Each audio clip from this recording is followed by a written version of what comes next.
الأنفال آية ناني. أعوذ بالله من الشيطان الرجيم. وإن تولوا فاعلموا أن الله مولاكم نعم المولى ونعم النصير. بسم الله الرحمن الرحيم، والصلاة والسلام على نبينا محمد وعلى آله وأصحابه وسلم تسليما كثيرا.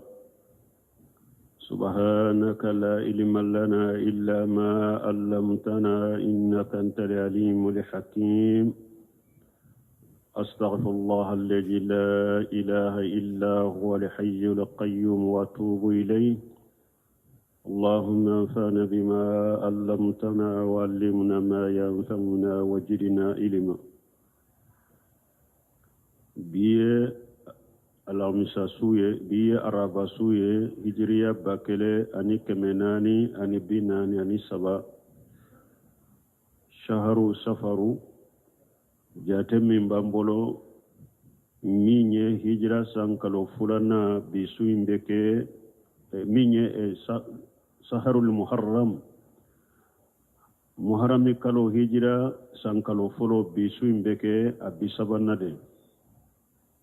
miladi nasaraw ka jate bafula ani mugani kele sankalo konontonna bisu nye o shegina ambe dawra bugun masjid rajahu ambo kono. a'udhu billahi minash shaitanir rajim. wa in tawallaw ala masamin korta lendo aya yiraya ni kafirun nuyu kodi silamiyama umaso fa'alam anna allaha maulakum muminu aw kado ko ala de aw kabisi nyoy ala de aw kademe bagay ni kafiru yu kodi silamiyama aw muminu kado kaw kabisi bagaw ana kabisi nyoy ala de niyamal maula ni mogo min kabisi bagani kabisi nyoy ke ibisi yoro kera ala de ikabisi yoro anyana wa ni'aman nashir ni mogo min ka demeli kela kera ala de i ka demeli kela nyana. donc wala ya yira mumini iki hakili sigi min be eka ka kafiru wele kana silamiyama me na banna adoko ala de ka bisi nyogoye ala de ka deme bagay ni mogo min fana ka bisi nyogo kera ala ye bisi nyogo nyuman bi bolo ni mogo min ka deme baga kera ala ye deme baga nyuman bi bolo. واعلموا أنما غنمتم من شيء فأن لله خمسه وللرسول ولذي القربى واليتامى والمساكين وابن السبيل إن كنتم آمنتم بالله وما أنزلنا على عبدنا يوم الفرقان يوم التقى الجمعان والله على كل شيء قدير. ألا بنا لو فرنفانسي ألا أيه نسلام منتون كركراني سريا مني وكبونيا نكورتا سبابولا ألا بنا دو وسريا ينفسفسري لا ويه جمعه قنائما na ye kafiru jihadu ku kele na sheru mabu kan na folo mimina folo la nin tumma daga cide munun temena nabiyo munun temena ma daga wuye nu ye kafiru kele ku kan na folo fara nyogon ka tasuma de be wuli sanfe ka jani me atumma daga wuye uka du uka tila me ala nana nim manton kere no ye ka kanimal la daga wuye ciden kan manton aye kanima la daga uye kanima ye munye ni sowu tara bamuru tara anyele na nyameu ka kafiru kele ka sumu mambe na folo mimina uba fo kanima wal fayyu na folo sugu do fana be o be mina kafiru ma o ba fo ma al fayyu ويد ناني نفل من ولا كسرو أنو مكله ويرد كو أمبا فانك سلوه دو أني نيغونجاي نفل حكي دو فو أنكا دي أوما pour أنك سلوه دو أني نيغونجان كنكله ونفل سوغو من بسرو بافو فايو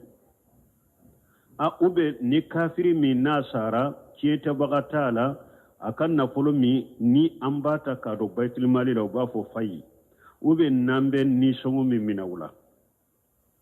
ni nde to ko fayi donc kanima ye nanyu kele kami soro o kanima yi ala bena tila chogo de fo ala ko walamu akado annama qanimutum min shay na ye fengo fen soro kanima la kafirula فأن لله قمصه ولرسول ولجيل قربا كتالبا ألا يأير فلو نقني مصر لفلو أقربالي بيتلا دوروية فلو نا تلا دوروية دورو نايم بيبو كادا تلا ناني وبي تلا جهدو كلام نيوكونچه من تاري شين دلا جهدو لا tila yoroma kelembe dima min tara jahadu ke ka sode ka tila mayuro fula be dima kelenyi so ika so tay kelenyi yeretay nani mbetila nin chogola duru na infana be sagi katila duruye na tila la duruye atila folo oye alana ka ciden taye ani ciden ka bale masuru tawsirkala doko ala kan ni yoro obedo silama kam masalahala ala kan ni yoro obedo silama kam masalahala minye ciden kan ni yoro obedi ciden ma aka sanyire musa kabbe nafaqati obedi ciden ma ciden ka balma suru munun fanate e wa jakamina tila yoro ma dobedi uluma kanima yinna donc ni kalima intrala duruye kelenye ala taye obedo fi masalihil muslimin silamo ka konyawla fulanna e ciden tay o ye ciden yere ka balona kam nafaqati sabanna e walijil qurba o ye ciden ka bal masru tay munun te jakamina nani naye waliyatama o ye aliyatime tay al waliyatama wal masakin nani na aliyatime ni miskine obedi uluma wabunu sabili duru na ubede siraduma tama demunu nu uka ewa nafaqatu banna sirala obedi uluma donc duru na mfana betila ni chogodela do fana bake wa anna lillahi fa anna lillahi qumsahu wa lirasuli wa lijil qurba do beke alaka ni yoro ani cidel ni yoro do be uluke kelenya na tilala duru yesa ala ta ni ciden ta o ye kelenye obede silamo kam masalahala ni ciden yere be min tala kele fulanna wali jelo guruba obedi ciden ka bali masru mununte do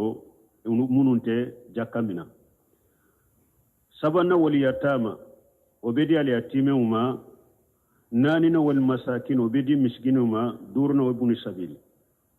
obedi siradema donc dawya atila nin chogola donc ni qanima tilala duruye nani o yajhadu kala tay duru na infana betila duruye nin chogola ciden ka bal masru mununte jakamina bal hasini ani ban muntalab ciden ka mo mununte ala bait mununte jakamina ciden ka furmuso ana ka juriyaw ani bani hasimi ani banil muntalab nununde te jakamina donc bali masru ta ciden ka bali masru ta beddi uludema munun te jakamina abetila ni chogodela wala anna ma qanimutum min shay fa anna lillahi khumsahu adurna ala taye wali rasuli ani cide wali jil qurba ani ciden ka bali masru wali yatama ani al yatimin wal masakin ani miskinin wa ibn sabil ani shiraddu in kuntum amantum billahi na yawsuru awli manani alaye wama anzalna ala abdina yawm al-furqan anine alaye aya munun jigi nka jonka donna domini tiane galon bora nyogona yawm al-tagal jam'an domini jama fulaim benna muminu jama ani kafiru jama addo ala ye aya munun jigi na ya soro ye muminu ye awli manani o aya u fana ye nya qanima tila cogo min fo aya kenin cogo de la ala aya munun jigi addo qanima tila cogo la na ya soro aya muminu ye awli manani fenye fana ala ye min jigi addo aya aya jiga do na li manani o fana ye aya qanima tila nin cogo de la wallahu ala kulli shay'in qadir ala de be se fembela donc o de ya to ala ye sheba ya se abe sheba ya di awma aw be se kafiru la ku kan na fulo mina aha إذ أنتم بالعدوة الدنيا وهم بالعدوة القصوى والركب أسفل منكم ولو تواعدتم لاختلفتم في الميعاد ولكن ليقضي الله أمرا كان مفعولا ليهلك من هلك عن بينة ويحيى من حي عن بينة وإن الله لسميع عليم دو بسكا نينكاليك قنيمة فولي tila duruna tumbe tila duru ye folo inye ala ni ciden tai me munna ciden be fatu a fatura kaka nege delokito garanti la yahudiya bolonna ye balo mina fe kada ka dembayama don ke baw yo jabi baitul malila ciden ka samu sakabe tumbe tige kadama me ciden ka fonnan shira sabu lade ni sambe yere mai basura ya beddi ma ciden te delle kala sadi mo sitena ciden maka deli ko bi lankulon sadi sino baitul malila aka samu sakabe tige kadama me tanka yere fonnan shire ni sambe yere ma be ba don ke ba wuyo fara nyogon ka min cogodela ije antum bil udwati dunya ala masamin korta lendo يوم الفرقان ala ye badri don wale ko yomal furqan parce que o don de tiñani galon bora ñogona adonna ko kafriya mani ala te kafri deme adon adonna ko mu'miniya de tiñaye ala be mu'minu de deme o kera adonde tiñani galon bora ñogona badri donde o badri don kele cego ala fule kona o de fo iji antum bil udwati dunya tumami badri do akera yoromi koni do de tumbe ko de tumbe ni irit ayiru tulama de do o koni ayasoro aw mu'minu bil udwati dunya ayromi ni madina kasu ko yin fami ni madina kasu aw mu'minu be wa hum bil udwati al quswa ko yin fami ni madina kajja kafiru farabe ko yin bala minendo ayoroni min bena ni madina ye mu'minu ka jamatumbe ayoroni mi na ani madina kajja kafiru fanabe warakibu asfala minkum wa yasru aba sufyana fana ale fana ni nyame ni doni nunu marasandisi nunu ulu fana be aw duguma ba dangala ba kerefe katani makai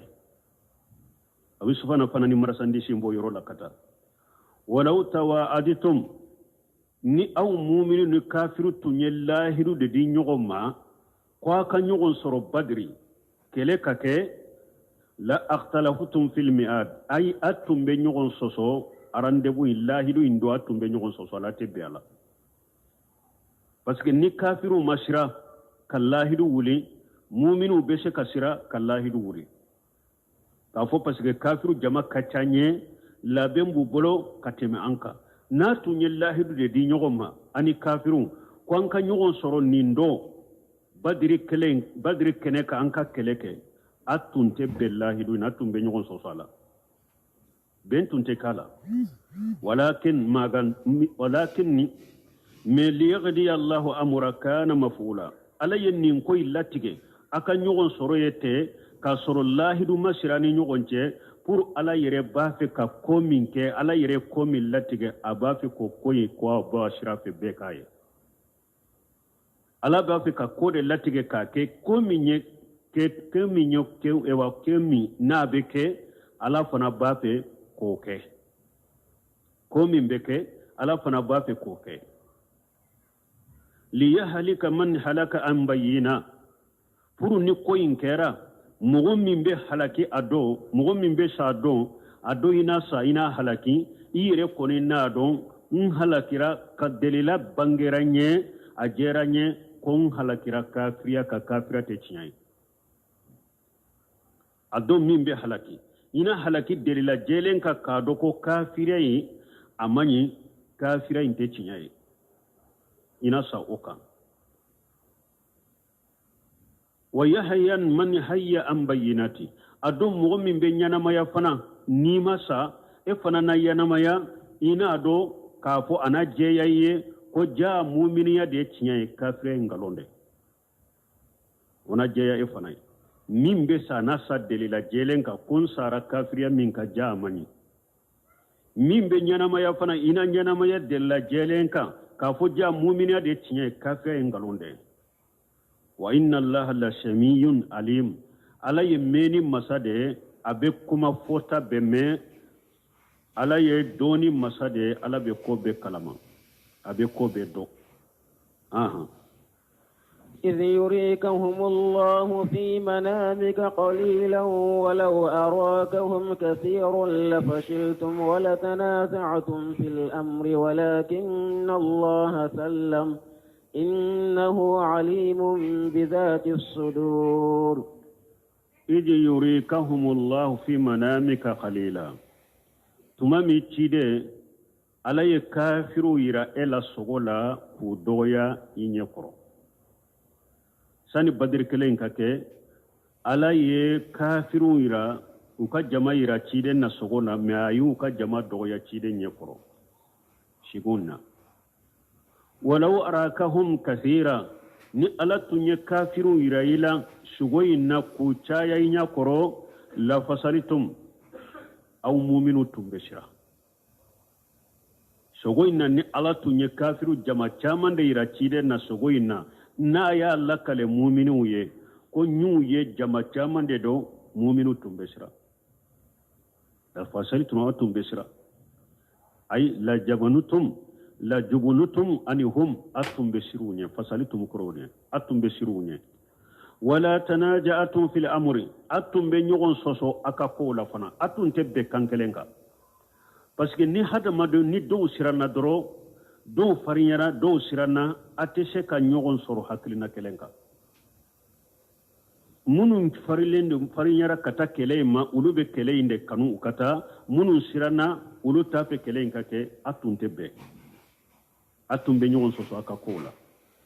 walakinna allaha sallama mais ala y'aw kisi o ma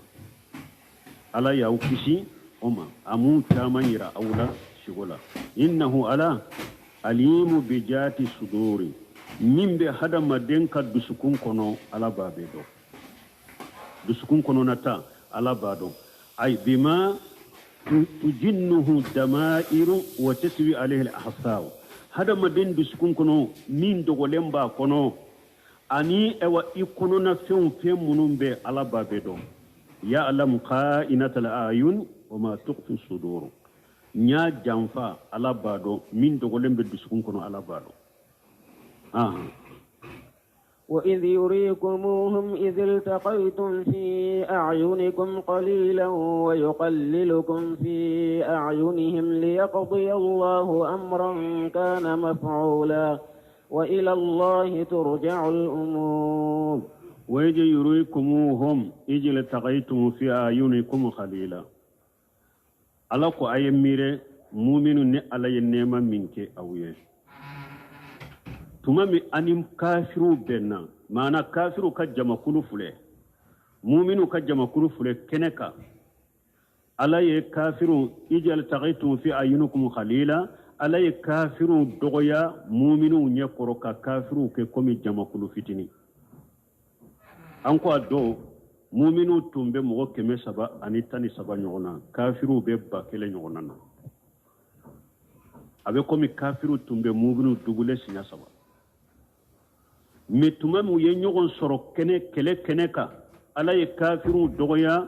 muminu ɲɛ kɔrɔ ويغللكم في أعينهم كمؤمنون فندويا كافرون يقرأ هر مؤمنون تملك كم سبب تاني سبب منا ألا يدويا كافرون يقرأ فنا كدويا كتمو كفنا منا ليقضي الله أمرا كان مفعولا pour ala ka ko latige kake ko min beke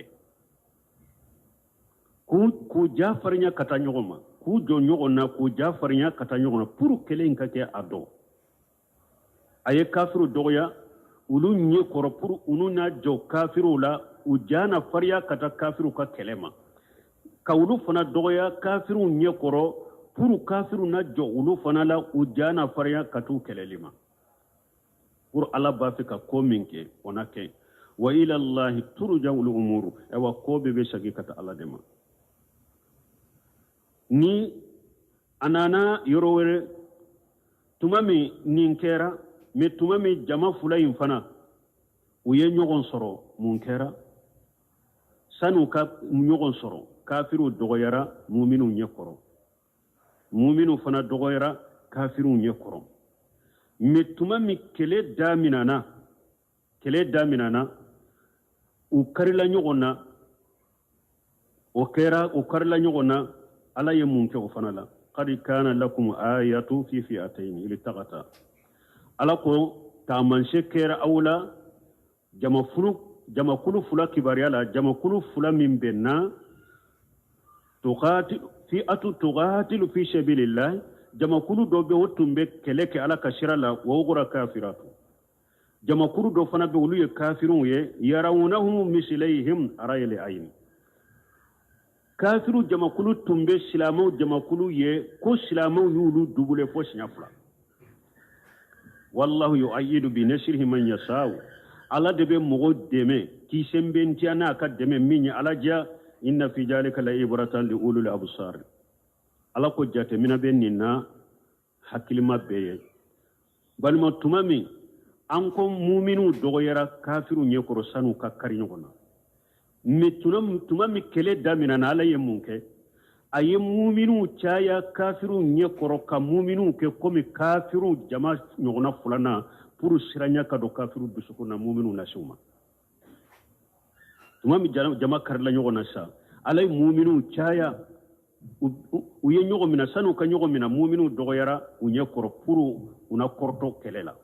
kele inake tumami kele indamina na ala ye mu'minu chayara kafiru nye koro yu chaya kafiru nye koro kake komi kafiru dubule pour ka lafu pour ka sira mu'minu be suma chogome ala ye badri kele ngene chogodela يا أيها الذين آمنوا إذا لقيتم فئة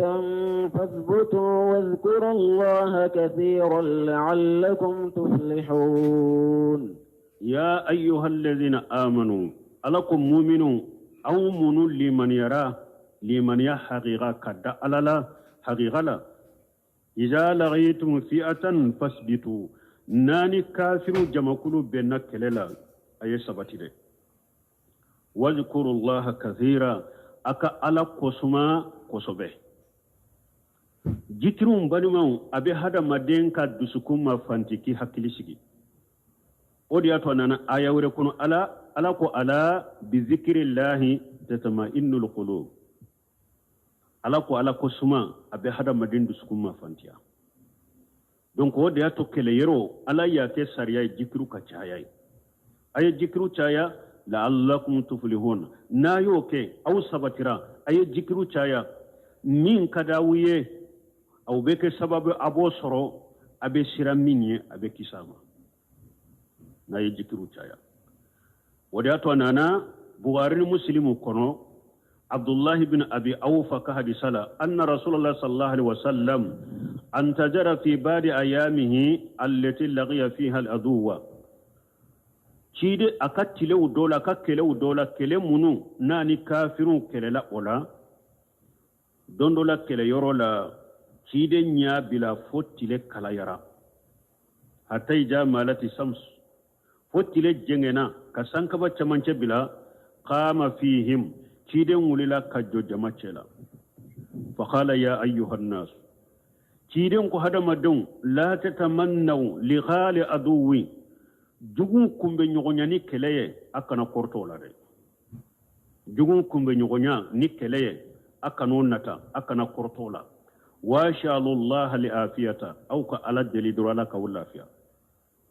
kele ko nakana korto ko la de akana kele nata au ka lafiya ni duraka la deli lafiya la fa ija laqaytumuhum fasbiru min nani jugu ko ni benna kele daminana aye sabare de aye sabale aka munyo aka sabati wala ma ka do anna li jannata tahta jilali suyufi aka do ari janna be bamuru nunun ka suma de koro mana ni bamuru tara ka yangai ka sana aka jigi ka ki kanti ga suma de be daika awar janna bo yoro de la aka do ari janna abe bamuru nunun suma de koro summa qama an-nabi sallallahu alaihi wasallam وقال وكوفي تشيدن وليلا اجورا اكو اللهم منجل الكتاب اكون تبي الله قرانا جيجي بغا ومجري السحاب اني كبنو بولي بغا وهاجم الاحجاب اني جما تشامن انكني بغا اهاجمهم وانصرنا عليهم على ايكا كاني انكشن نونما ايكا كاني ikan deme ukafana kire sallallahu alaihi wasallam donc ayenin duawi ayafo donc kele yero jikiru kachaya sabati kake aw jihadu ahaqiqa anyafo chogomi ba muru suma arjanna bende ba muru ikantige doro iye jihadu ke doro idusun kalasile komi chide nyire bafo harisa dola chogomi dona na konnin donna jihadu la sisan sarambetami ciden ko betari janna ibetari janna ala ye jibrila aya ci cide ma ko a wole ka foy ni mugo sara ka wali juru to ila jihadu ni sedu suya to ya fade o faye de ciden ko ye cewore uya wole ako nko ciden ko sagi ka kuma la ye mun fodo ako nko nindo na jihadu la sisa yim fa betami ciden ko ni sara jihadu ina ibe janna kono jihadu mbika junube ya fa illa dayna fujru qala li jibril anifa sisa jibril nano de fonye juru ko ni jihadu to seri suyato ya fa de awa sagira kafara ka nu yun faga inye sile kafiruma ibori tote donc jihadu idusukun ka klasi akasoro wali haketila akasoro yufaga fana kinye silende to kafiru mai bolito mafaga tidon ko ni mo min sara o chogola man qutila fi sabil fa huwa sahidu donc ni isara o chogola ala kasirala yese de suye ibi arjanna kono awa ni mo yese de suya soro komi tiden ye seria ke ni munun ka sede suye kaburu ka fitina te wuluka kaburu ka fitina nyin kalite wuluka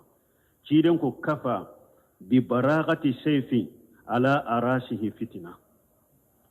ako bamuru be nyalun kuli minke sedi su kunna sana ki kantige ki faga ko wasara fitina yere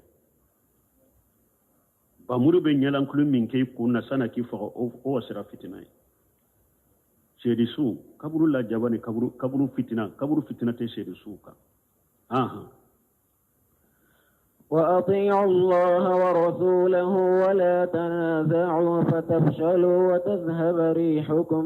واصبروا إن الله مع الصابرين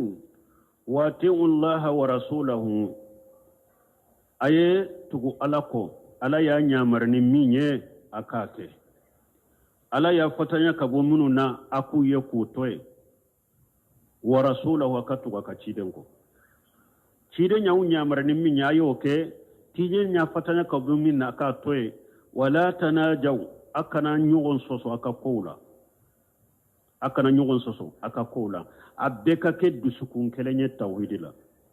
abeka ke dusukun kelenye dusukun kalasila kelela akana nyugon soso fatafsalu na ye nyugon soso doro fatafsalu abeshira na ye nyugon soso koni abeshira watazihaba irihukum nasira nafana duraka fanga beta ni hada maden sirana doro ifanga beta ibe yere de hari bamuru min bi bolo jugu bena mina la ki faganay ni mo sirana wasbiru ay sabali kelein fanala aka sabati inna allaha ma sabirin ara paralembe sabali bagadeka bal mo kele yero la ponu silama ka fanga soro ika ganye ika se ika juguma asaratu do fuleya sarati doye munye sabati sarati doye munye jikuru kacaya ani ala ka bato ala nyamaru kan ka bato ala ye fe ambali fe munu ka toye cide sallallahu alaihi wasallam ka tuga ko ayan nyamaran min yanka ke ayan fatana ka bo min an ka toye min ala kelempe ka bato tuguli ka ke ciden ko nyogon soso kana ke nununa ñogon soso kana ke nununa ala kelempe ka bato be ka tugu ciden ka sunna ko ñogon soso kana ro nununa de me doba fo min ye bombosi bila bombosi di an ka nunun toye min ba tadi aka di an kan dadi ala min ba tabila ka bila an ka bedro min ba ka fini fufa ka fufu min ba ka fini bila ka bakuru fura kofe aka bila kofe an ka bedro min ba ka muso sutura ka sutura min ba ka muso bo ni sutura tala aka bo an ka bedro pour an ka se jugu ma aw be se jugu jumana aw be se jugu jumana nin kanka deme yere ala kaw deme yere asarati yere ala nye siranya de folo aw ka sir ala nye aka tugu ala ko ala ya unyamra ni mi aka ke aya fatan ka go mi aka toy aka tugu ciden ko ciden ya unyamra ni munu nya ku ke ciden ya fatan ka bo munu ku toy wala tanazaw akana nyogon soso ala kelempe bato ka tugu ciden ka sunna akana nyogon soso nonuna nyogon soso kana don nonuna ni nyogon soso ko ni donna nonuna dro fatafsalu aka fanga fatafsalu abesra naw sira nafana watajhaba irihukum aka fanga bebeta wasbiru inna allaha ma sabirina ay sabata ka sabari ala faralembe sabali bagadeka sabali fana ye ala ka deme sarati doye ni eko ala ye boda munundi nan ka jugu be nyogona ala ye boda mindi cide nye boda mindi ala ye sira mindi an ka jugu kelele cide nye sira mindi an ka jugu kelele la ote awmbo sisa kafiru nanani luwa mununye laiste bumbambolo nanani luwa minye demokrati nanani luwa mununye fo anka ulude ta ala tai ala ye mindama ko ambe deme soro noye ote seka marasha untirela sisa cire nye ta chogo min fo kelela ote seka marasha untirela sisa fo anka laiste hakilana ta puranka fanga soro abe fanga soro katami nama sabalala ya fauye chogo mi kako chogola cire nya fauye chogo mi kako chogola nama sabale kako chogola na ko beta sira kura bo aw yere ye ko be deme soro na ba soro chogodi ata soro abi sabali de ala ye boda munun fo ye bosira munun fo cire nya bosira munun fo abu ulu de ke ulu sumana aw nye koro chogo aye sabali ulu de ka aye sabatoka ka sabali ulu de ka demembe na awma odela mais naw ko awte sabali ulu koro ko ka tele oma ko beta sira wero modo fi na yere ka o keleke noye abedia atediawo ولا تكونوا كالذين خرجوا من ديارهم بطرا ورئاء الناس ويصدون عن سبيل الله والله بما يعملون محيط ولا تكونوا ألكم مؤمنون أو كنكد كالذين خرجوا من ديارهم بطرا أو كنككم مغود مغمنون بورا ukaso kono ko be tinyanyoni wari'a annas anu luka boli katakele yorola uka boku nyere ku yere jira hada madawna ni nye jownye mushriku tumama Abu Sufyan ye ci buduma ko ayena aka marasandi si defare nyame ko mamuruna ka jama beta siganye kamina Quraishi u kam mo baw be bora ka kele bolo forme ani kele mina u bora jama ba kele nyogona tumami marasandi sin kisira Abu Sufyana aye ci bila katamma kankawma ayasuru bora ko aye sagi marasandi si kisira qala Abu Jahli لما قيل له إن الإر قد نجا فارجو أبو جهل كو تمامو كو أبو جهل ما نعم منون دوني دو مرسنديش أكسرا أي سجي وقال أبو جهل كو لا والله لا نرجو حتى نريد ماء بدري أقوى والله أو انتسجي أو بتار فانكتا بدري كجيني اندلا ونني حرل ججرا أنك نعمو كان سغوية ونشرب الخمر أنك دلومية وتعجف علينا لقيانو جونكا أندو دونكلي لا جونكا دونكلي داني كاندو دونكلي لا وتتحدث العرب بمكاننا فيها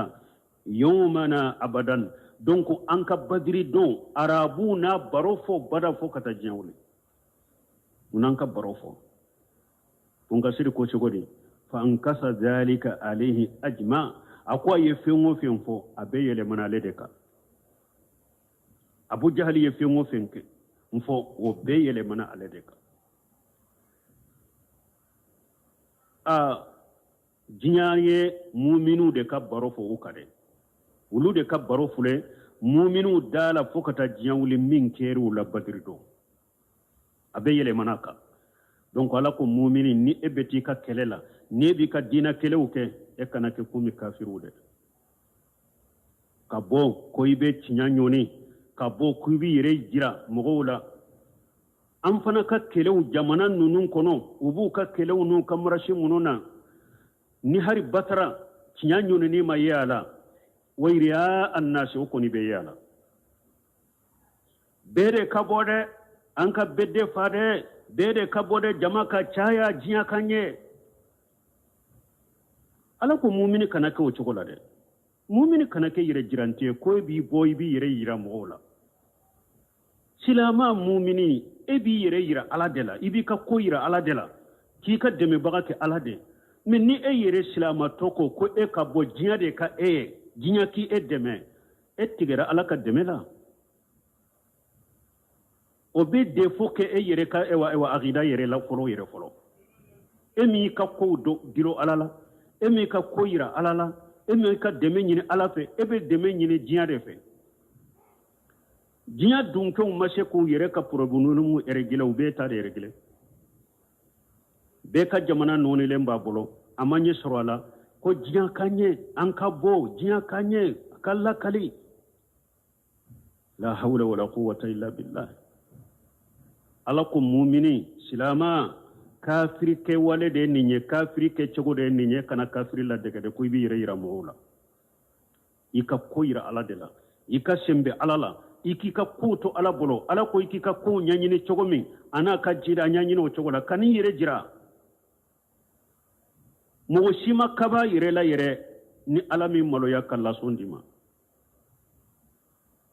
hunayni do tuma min muminu kabaran kwa jamala kulu ye batani fulakera chokodi ala yula jarabiye kafiru sheru mafu bolila o ko fere ciden ku wele ukana unale ala ye demen sage kana muminu mai shera kafiru ma donc silama ka kele chokote nununye anka bode anka jamaka chaya aye bode jamaka chaya aye bode ukanye aye bode jinya kanye silama ka kele chogotoye silama bi take ala de kama ikani take wari annas ki yire jira mogola wayasudduna an sabilillah kafiru ka boli fana be mogo sage kabo ala ka sira de ma parce que do abu jahalin u bora de muminu be cinya minka u banno cinya de ma ka cinya nyoni fulana u bo kunye ku yire jira mogola sabanna u bo kunye de ka mogo sage kabo ala ka sira ma parce que mumina me mogo ba ke ka do ala u tunu tumba fa do ka muminu be fa islamiya ka bapew wallahu bima ya'maluna muhitu ala u ba ke ka barake ala ka doni korilemba bela ala ba be kalama kafiru ba ke ka barake ala ba be kalama ewa ala ko mumini kana ke nin chogola ika kelela kana bo ko ibe ika kele kun kana ke ko ibe tinyanyoni ika kele ku kana ke ko ibe yere jira mogola ikana bo kelela ko ibe mogo sagi kabo ala kasirala kafiru ka kele chogo fule e wala ko mumini kana ke nin chogola de kana kafiri ladega nimbe ni fen sabain kana kafiri ladega kelen kelela وإذ زين لهم الشيطان أعمالهم وقال لا غالب لكم اليوم من الناس وإني جار لكم فلما تراءت الفئتان نكص على عقبيه وقال إني بريء منكم إني أرى ما لا ترون إني أخاف الله والله شديد العقاب ويجزين لهم الشيطان أملهم ثم من كافر نونم بورا أدو بدر دو شيطانيو كبارا جوي أيا مسرون يكرم أدو شيطاني نانا كايري بلا سراغة بن مالك بن جسئم سيد بني مدلج قبل دو ubafo bani mudlij wulu ka nyema de o kabila ka nyema de suragata kun maliki ibn usumi ayasoro nin kabila min fule ninye kelebe woni makka kafirun nyogonje makka kafirun bole kata badiri keleina utumbe sira nin ce infana na ka jama kanana ku soroye nubu kele shaytaniye ayereke bani mudrij ukanyema suragata ibn malik aya yereke komi kwa yere bila usawrala kana makka kafiruma ku hakili sigi konne suragata ibn malik ibn usum ne yo ode na de kaw hakili sigi kaw deme aya hakili sigi ne ka mugo bi mugo shitena au kamaya abe bara minna bara nyuma de do uka bara masira nye kuruna na de kasembentia abe bara nyuma de la wa qala la khaliba lakum al yawma minan nas awa ko bi mugote shawla fana bi amugote jinya kono min be shawla bi ko fuye wa inni jaru lakum ne nana kaw koloshide puru ne kam mugo kelen kana bo kana kwa bena fenkawula nyire nana ode kama puru kana aw koloshi ne kam mugo kanana ko abaw kele nana be kama aka hakili shigi shaytani ya yereke suragata ibn malik kaninde fo makka kafiru ye ka yere bila suragata ibn malik ka sawrala ayenni fuye ku kabara jugu ka masiru nyakoro falamma taraat alfi'atani mituma mi jama fulari ye nyogonye kafiru ka jama kulu fule unyabe mu'minu ka jamala mu'minu ka jama fule unyabe kafiru ka jama kulula nakasala aqibayhi shaytani borana ko felay shento aka shento yoro asagirani o yoroy ka sagani ko felay wa qala ko inni bari'un minkum ako kafiru mamaka mushrikuma ako ne barile mbawmare nena tede inni ara ma la tarawna ne yefenye awte minye nye nyabe fenna anya tola oye munye malikiyaw alaye marika groupe min jigi malikiya bakele kanu fara mu'minu ka mu'minu jama chayara fo mu'minu jama kera kafiru nye koro komi kafiru sinya fulana okele dro shaytan yakodi akone fenye anya tola parce que malikiya munun jigira badiri do ka fara mu'minu ka kana mu'minu deme shaytan yuye me kafirun tuye akone fenye au teminye inni aqafu Allah nebe shiralanye wallahu shadirul iqab alaka janga kata akagelede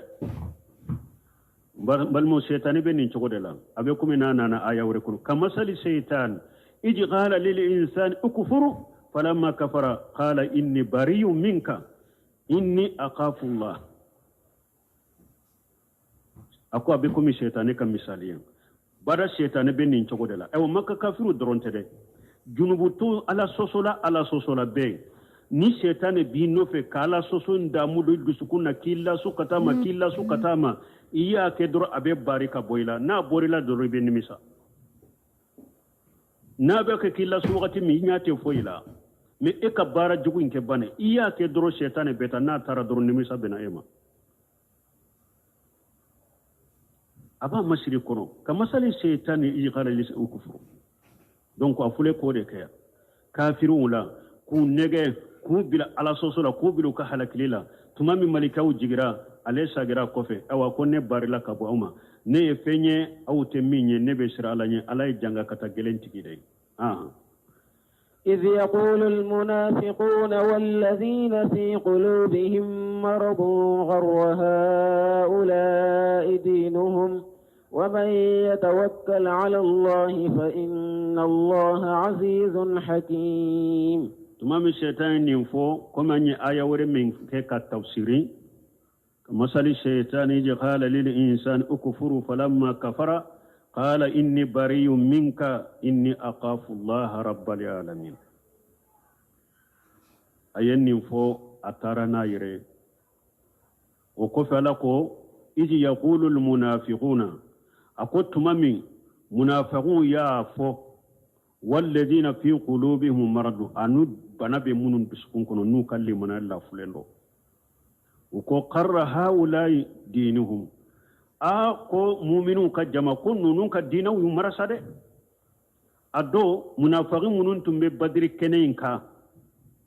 ani munun ka liman yalla fulendo unyabe mu'minu ka jama kulun mogo keme sabani tane sabanyo gona nunun be bakile nyogona ma unu kala be ndafale kele mina taw bolo munafiqun ni munun ka mu'minu yalla fulendo uko mu'minu ma ko nunun ka dinaw yu marasade aw jamakulu fitini te kele mina taw bolo aw de bena ko ni jamakulu bay be keleke abe keleke la be chefara abena ka kele mina dafale nunun be dina mina ka dina yu marasa ku negesa munafiqun ni mu'min la fule nyonde fo mu'min yo addo ni alako o man yatawakkali ala allah alako ni mugo ni ka kota ku da alaka fa inna allah ajizu ala de kenye masay fente se ala te desefenna hakim ala de kodo masay naye koko kiri chogomi naye koko fo chogomi be akaka ko chogodela donc hada made mu'mini eta e minye kana joyire la de ala ko ika boni sira mun boni o sira do ka koda alaka ni ka koda alaka fente se ala te dese fenna awa ala de kiri masare kodo masare naye koko ke chogomi abe ko chogodela ولو ترى إذ يتوفى الذين كفروا الملائكة يضربون وجوههم وأدبارهم وذوقوا عذاب الحريق. ولو ترى ألاقو تشيدما نيتو نياي إذ يتوفى الذين كفروا تمامي مغمونو كافروا يوساتو نيتو كافر نيمبوتوي ni tunye kafiri satoye jawabu law mahfuzun akore munye laretan amuran ajiman hailan fajian munkara itumbe ko baye itumbe koye komi nye jatige koye itumbe koye komi naka juku kosobe kafiri nimboto tumami malikaw tumbu faga nutu nyu ye o wakati unimboto nimbuka itumbe ko baye ولو ترى إذ يتوفى الذين كفروا نيتو نياي تمامي مغمون كافررا وساتو الملائكة يضربون وجوههم نم ملكاو باكي كو غشي ونيفه وأدبارهم ملكاو باكي كو غشي وكفه وجوه أجاب الحرير نم ملكاو باكي كفوما aye jahannaba jewa tasuma janini la jaba ayo nene nitu nyenye itumbe koye ko mimbi jatige itumbe koye komin kabbo kosobe ado badrido nim malikiyaw munun nana kerela nu ye mugo min fagi fagato malikiya munun fana bi nimina ibi goshi nye fe ki goshi kofere ki ninja kwa karaba boyla parce que ni kafiri nimbe bo malikiya bina foye nin jugun fari kolo jugula bokata alaka dimima ani jahannaba tasuma ni jahannaba ne gajolgo ni fora ni nya doro abe chari fari kolo da ta ko kabo donc kafiru ba gosi de sa nyepo ba gosa kofere jakwa kanni sama kabo ni tunya yobe kaba koye ذلك بما قدمت أيديكم وأن الله ليس بظلام للعبيد zalika ala ko kafiruma nin nyanga kata min fule ka usorote bima qaddamat aydikum fengorete ko ayere ka bolu ye junubu min baraka bilawnya lagara o de sababu ya tun nya usoro wa anna allah laysa bijallamin lil abidi ala ata jontonyo ala te jontonyo de kafiru minya awsoro badri do ani min ba awsoro lagara ayere ka bolu ye junubu min baraka bilawnya lagara o de sababu ye nya sino ala te jonsi tonyo jon ko ni fengo fenyi soro yere de noro ala te كدأب آل فرعون والذين من قبلهم كفروا بآيات الله فأخذهم الله بذنوبهم إن الله قوي شديد العقاب كدأب آل فرعون ألاكو مكة كافروا يكيوالي منك وكجوغو أنو كيواليو أنو أنو فرعون ناكا جماك الله لبيرك لنا maka kafiru tumbella halamina utumbake ka ko mununke inu firawuna no ka jama kal ke wala ubede kelenye wallajina min qablihum ani kafiru mununte menawunye kafiru mununte menawunye ani firawuna na ka jama maka mushriku ka bara chogonu kala halano ubede kelenye kafaru bi ayati llahi ube kafiriyana ni alaka ayaude fa ghajahumullahu bi junubihim ala yubbe minanu ka junubuye firawuna na ka jamala ukafirani alaka ayaude ala yuminanu ka junubuye mogo munun temena firawuna na ka jamanye ukafirani alaka ayaude ala yuminanu ka junubuye awa makka kafiru fana keraw chogodela ufana kafirani alaka ayaude ala yu fana minanu ka junubuye inna allaha qawiyyu ala yafanga masade shadidul iqab ala janga kata gelentigide wode yato aya ka janga kata gelenjigi uka ado ذلك بأن الله لم يكن مغيرا نعمة أنعمها على قوم حتى يغيروا ما بأنفسهم وأن الله سميع عليم ذلك ألكم من فلك مكة كافر سروتي السبب يموني بأن الله ألا لم يكن مغيرا نعمة أنعمها على قوم hatta yughayyiru ma bi anfusihim ni alaye nema ta kabila jonka o nema te boyka abara fonni ede yele mana nema be jonka ala be nema imbilika ni sababu dode ibe sababu dode ke ala be nema jigika ni emo o sababu ni ma yele makabo sababu la ikan nema bika de me ni nema nana ema ni sababu minye ni e bora wala o yele mana boro durala fana baka nema yele ma ala fule kore foya bi anna allah lam yakum mukhayyiran ni'matan ni'amaha la qaumi hatta yughayyiru ma bi anfusihim nema kera mugo min kan ni ayde ma yele ma ala kan nema inte yele ma mana kafiri temena ni ala yun nema ka jinya duma ni ala nanu halaki nema min duruma dirina muna adiruma ni sababu min yomo sababu de ke o sababu de masabati bolo ala yabde halaki wa anna allaha samiyun alim ala yemeli masade abe kuma fota beme abe la hala bedo anana aya wure kono inna allaha la yukhayyiru ma bi qaumi hatta yukhayyiru ma bi anfusihim min bi hada madenka ala ta yele maka bo ka bara fo na yere mana donc ni aya ye nema de kere ya kafo ni nema darika ni sababu minye ni ema yele makabo sababu la nema imbika me ni ye sababu yele madro nema nana ni sababu minye ne bora wala ko yele mafengore de nema infana beta ninde benne aya ko suratul anfal me suratu raduta ala ma nema fo olade akode inna allaha la yukhayyiru ma bi qaumi hatta yukhayyiru ma bi anfusihim donc o ben nemani la jaba be tasa hada madu jamana fana kono abe degu mununna abe fitina mununna abe balaw mununna degu nonu ni balaw ni fitina ya soro ni sababu mununye nama tubi kabo ulu dela cogo si fitina ni balaw te sika bawka suratu raddu tabo de ira akera nema de na bika nema inkeri kani sababu be nema yelema nema imbika ni yelema na de nema infana be yelema abo chogo kelendela nilla jaba de bika balawu de bika fitina de bika fitene balawu nilla jarabu ni soro ni sababu minye ni ma tubi ka yelema ka bo sababu de la balawu te yelema jamana fitina munun be jamana nunun kono degu munun be jamana munun kono balawu munun be jamana munun kono foyi te ni tawhidi baliyate ani ciden sosoli ani bidiyawu ni ala soso o sababu yo ode bo puru jamana in kashe ka nya akashe ka nye fama nyuman ka soro ambolo amba fel la nyini munun ka sabati jamana in be yelema ka bo fulanka fuya indela bidiya bambali min be wa jamana in kono ode be dabila ala soso bambali min nana nin jamana in kono ode be dabila uye be bili sagola be min kadiyede min ka fode nin kadiya fo min kadiya kede muso be bora ka bel bo hijabu kono ka be bila be dawla bellankolon be tama dolobi mi fambe fo uba fo de ko malikera troisième dolomi la dian kono jeneya be fambe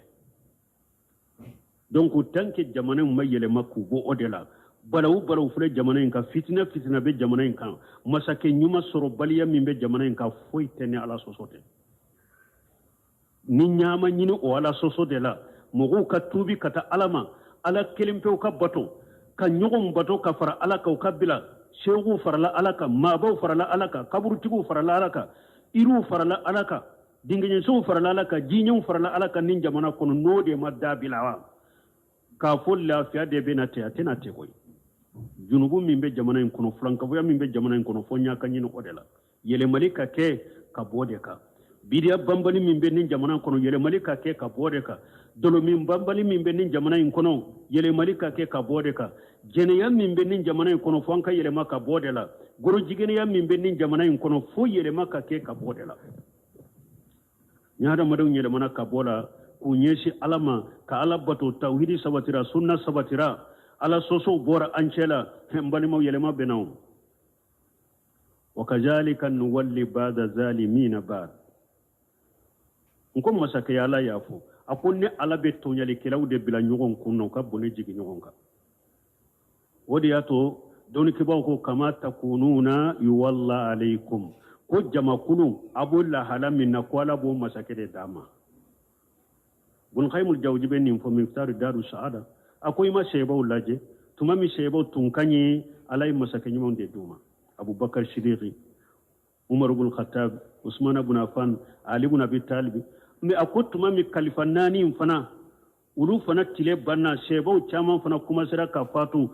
yawa jenge kuma sira ka do hada madun kuma sira ka fiondo dina kuno min tala ako fana ni masake munun ka kala yo ode duma shebau ni masake munun ka nuka alabatu nuka mu'mine ala yu kam masake duma ulu fana temelen kono jama kulu nauna na abilla halamina durala bo masake de dauma akoye ala yere ka hikmani ala ka kodonde donc jiya kono la hala munun fuleya masake nyuma baliya munun fuleya ube fem min fo ka bedda masake ko masake o tere population yere ka la hala de do annini masake de kaka namba fanka kisi ni masake uma ambe tubi kata alamade nyabe nyini tawhidi ndela fulan ka foya kabila nyabe nyini sunna ndela bidia kabila nyabe mini ala bato de la ala soso ka dabila junubu ka dabila no kera ala te mogo si tonyo ka faw ye mogo nyuma wudi ala kana mogo bila kunna mimba tonyo ala to kew me tan ke ama yele made wa ko mimbe au ka ko be yele mote yele made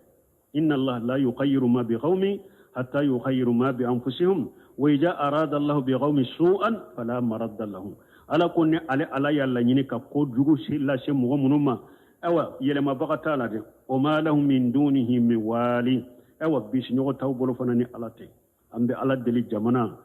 sagi ko nyuma kata tawhidi ma kata qur'ana ma kata sunna ma kata salafu salu kata boloma kanni bidiaw bila kanni ala soso bila ambe ala deli ala ko no ya jamana nye ni jamana nyo soro dongo do balimaw jamana imbe suma lafiya bena ala kal lafiya nati subhanakallahumma rabbuna bihamdika ashhadu an la ilaha illa anta astaghfiruka wa atubu ilayk بسم الله الرحمن الرحيم Bademneni alatogoyi ina laborentigi ani ina krenkrenitigi والتين والزيتون وطور سينين وهذا البلد الأمين masalako ale akalen turula ani zeytuna uliye alaka falefe flaye dugukolo kan nkale lasina kulula oye kuluye ala nabila musa kuma ɲɔgɔnya kulu min na nkalela ni dugu lakanani na n'o ye maka ye danaya dugu لقد خلقنا الإنسان في أحسن تقويم tigitigi an ye adamaden da dancogo ɲuman na ka a sawura ɲɛ ka senfo da kɛ ɲɛ ka hakili di a ma masala ko ale ye adamaden da ka sawura ɲɛ o kɔrɔ ala ye adamaden da ka jɔ ka tile ka a sawura ɲɛ